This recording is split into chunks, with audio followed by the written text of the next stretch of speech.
दोस्तों अक्सर ऐसा देखा जाता है कुछ इंटेलिजेंट एम्प्लॉय जब किसी बड़ी कंपनी को छोड़ते हैं तो वो अपना ही कुछ स्टार्ट कर देते हैं। ऐसे ही एप्पल के दो एक्स एम्प्लॉय इमरान चौधरी और बेथनी ने मिलकर टेड टॉक्स के ऊपर एक ऐसा डिवाइस अनवील किया है जिसके लिए इन्होंने बिना प्रोडक्ट दिखाए सिर्फ आइडिया शेयर करके 250 मिलियन की फंडिंग ली। और अब जब इसको दिखाया तो पता नहीं कितने की फंडिंग इनको मिल जाएगी। दरअसल ये एक डिवाइस है, ये पोर्टेबल प्रोजेक्टर की तरह काम करता है, लेकिन ये AI ड्रिवन है। ये चेस्ट पॉकेट के ऊपर लगाया जा सकता है और उसके बाद में कुछ इस तरीके से इससे बातें की जा सकती है, जैसे कि आपका मोबाइल डिवाइस होता है, उस पर कॉल आती है, आप निकालते हो जेब से, उसके बाद में उससे बात करते हो। लेकिन इसको कुछ भी करने की ज़रूरत नहीं है, सीधा ही अपनी हथेली पर देखोगे आप, जैसे कि इस साई-फाई मूवी के अंदर दिखाया जाता है कि सामने सभी कुछ दिख रहा है। तो उसी तरीके का कुछ ये छोटा सा प्रोजेक्टर है जिसको ऑपरेट किया जा सकता है। और इसको ऑपरेट करने के लिए कोई भी डिवाइस नहीं चाहिए, ये खुद कैपेबल है एक मोबाइल की तरह काम करने के लिए। हालांकि अभी भी स्टार्टिंग है इसकी, आगे चल के बहुत कुछ कर सकते हैं अगर कर पाए,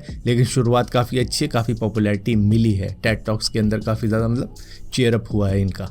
दोस्तों इस वक्त में हम में से बहुत सारे लोग AC लेने का सोच रहे हैं, फ़ैन लेने का सोच रहे हैं, कूलर लेने का सोच रहे हैं। तो इसके लिए आप रुक सकते हो क्योंकि Amazon की ग्रेट समर सेल शुरू होने वाली है जिसके अंदर ये सभी चीज़ें आपको डिस्काउंट पे मिल सकती है। बैंक वगैरह के डिस्काउंट मिल जाएंगे और कहा तो ये जा रहा है कि भैया काफ़ी बड़ा डिस्काउंट मिल जाएगा, बैंक का ऑफर लगा के ऊपर से इनका भी डिस्काउंट रहेगा। तो यहाँ पर TV मोबाइल भी खरीदे जा सकते हैं। हालांकि मुझे नहीं लगता मोबाइल के ऊपर कुछ अच्छा खासा डिस्काउंट रहेगा, लेकिन फिर भी ऑफर आने वाले हैं तो वेट कर सकते हैं भैया। समझ में आया तो ठीक, वरना लेना तो था ही कुछ ना कुछ। दोस्तों रशिया और यूक्रेन के बीच में चल रही वॉर के बारे में हमें न्यूज़ चैनल के ऊपर पता लगता रहता है कि क्या हो रहा है, या फिर हम कई आर्टिकल पढ़ लेते हैं, लेकिन ज़्यादातर लोग विकिपीडिया को देख लेते हैं कि भैया क्या है, कितनी कैजुअलिटी हुई है, कितने उनके मरे, कितने इनके मरे, क्या कर रहे हैं, कौन जीत रहा है, कौन हार रहा है। तो इस तरीके की इंफॉर्मेशन विकिपीडिया दिखा देता है। पुरानी वारों के बारे में भी बता रखा है उसने। तो यहाँ पर रशिया के कोर्ट ने विकिपीडिया के ऊपर फाइन लगा दिया है 20 लाख रुपए का कि भैया गलत सलत इंफॉर्मेशन दे रहे हो तुम। जहाँ पर इनको कहा गया कि भैया तुमने अपने आर्टिकल के अंदर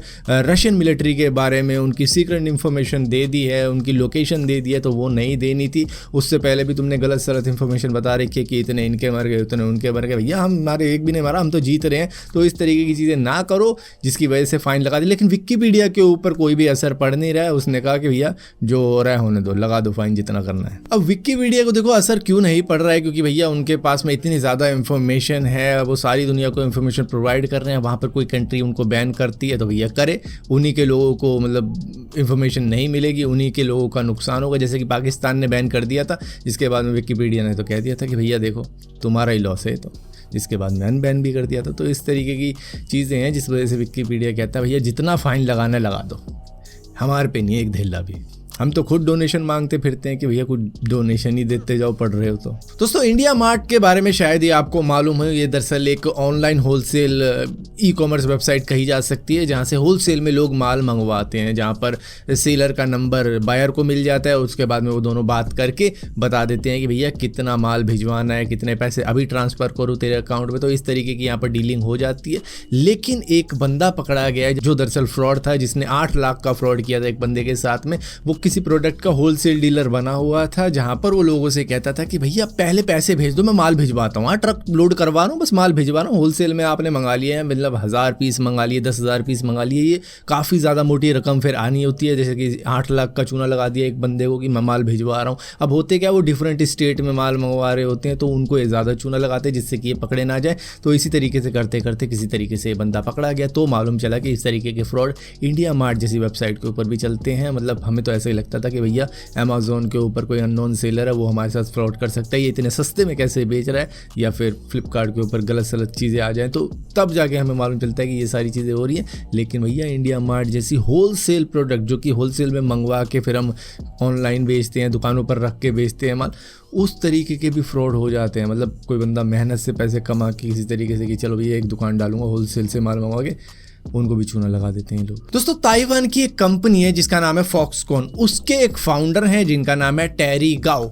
उनका कहना है, क्योंकि वो प्रेसिडेंशियल इलेक्शन के लिए खड़े होने वाले हैं ताइवान की तरफ से, तो उनका कहना है कि अगर जनता तुम मुझे चुन लेती हो अपना प्रेसिडेंट तो चाइना हम पर अटैक नहीं करेगा, क्योंकि शी जिनपिंग मेरी बुआ का लड़का है। इनका कहने का मतलब ये है कि देखो, मैं इंडिपेंडेंस डिक्लेयर ही नहीं करूँगा, मैं कहूँगा ही नहीं कि ताइवान इंडिपेंडेंट है, जिसकी वजह से वो अटैक ही नहीं करेंगे। उनको चाहिए कि ताइवान हमारा गुलाम ही बना रहे, ताइवान हमारे अंडर में है, उनको ऐसा ही लगना चाहिए। लेकिन अगर तुम किसी और को प्रेसिडेंट चुनते हो और वो कहता है भैया ताइवान इंडिपेंडेंट है, तो वॉर ज़रूर होगी। तो इस वजह से मुझ डरपोक को चुन लो, मैं कहूँगा ही नहीं कि ताइवान इंडिपेंडेंट है, जिसकी वजह से वॉर होगी नहीं।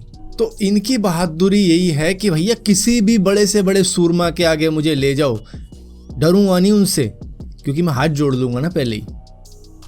बात खत्म। नाव वापस करता है कि नहीं?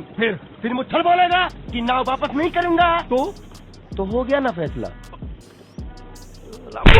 दोस्तों, दिल्ली और मुंबई के अंदर जब से एप्पल स्टोर खुले हैं तो लोग वहीं से ही बाय कर सकते हैं एप्पल के प्रोडक्ट। लेकिन इससे पहले क्या होता था, छोटे मोटे रीसेलर होते थे जिनको ऑथराइज कर रखा था एप्पल ने कि आप रीसेल कर सकते हो, जैसे इमेजिन हो गया या इसी तरीके के छोटे मोटे आउटलेट हो गए, जहां से लोग एप्पल परचेज कर लेते थे। उनको डिस्काउंट भी मिल जाता था, बैंक वगैरह का डिस्काउंट लेके कर लेते थे। कई लोग करोल बाग चले जाते थे, वहाँ पे भी कई सारे रीसेलर थे, मतलब वो इंपोर्ट करवा के ले आते थे। तो इस तरीके से लोगों को प्रोडक्ट मिल जाते थे, लेकिन अब वो डायरेक्टली बाय कर सकते हैं। और इसी के साथ साथ एप्पल ने कुछ ऐसे कॉन्ट्रैक्ट भी साइन कर रखे हैं दिल्ली के साकेत के मॉल के साथ में कि कहा जा रहा है कि इन्होंने 20 कंपनियों को उस मॉल के अंदर आने से मना कर दिया है कि किसी को भी शॉप नहीं दी जाएगी। कई सारी कंपनियां जिसमें से बॉस हो गई, फेसबुक हो गई, फॉक्सकॉन होगी, हुआवे होगी, इंटेल होगी, लिनोवो होगी, एलजी होगी, माइक्रोसॉफ्ट होगी, नेस्ट होगी, नोकिया होगी, पैनासोनिक होगी, सैमसंग होगी, Sony, Vivo, Xiaomi, Oppo, one plus और भी कुछ कंपनियां हैं जो 20 में शायद अभी मैंने बताई नहीं। तो इस तरीके से इन्होंने कई सारी कंपनियों को बैन करवा दिया है साकेत मॉल के अंदर से कि इनका स्टोर नहीं खुलना चाहिए यहाँ पे। इस तरीके का कॉन्ट्रैक्ट साइन किया है ताकि इन्हीं की सेल ज़्यादा हो उस मॉल के अंदर और इन्हीं का बोलबाला हो। इधर से मैं बता दूं कि जो साइज़ है ना साकेत मॉल का, वो मुंबई के बीकेसी मॉल से आधा है, लेकिन फिर भी इन्होंने कहा कि वहाँ तो चलो खुल गए 2-3 स्टोर, माइक्रोसॉफ्ट के खुल गए होंगे, सैमसंग के खुल गए होंगे, लेकिन यहाँ नहीं खुलने देंगे, यहाँ अपना ही राज चलेगा, हमने पहले ही कॉन्ट्रैक्ट साइन करवा लिया। और ऊपर से जो रिसेलर थे इनको तो मना ही कर दिया कि भैया तुम रहने दो, हम ही बेचेंगे अब यहाँ पे, तो आसपास में भी मत दिखना।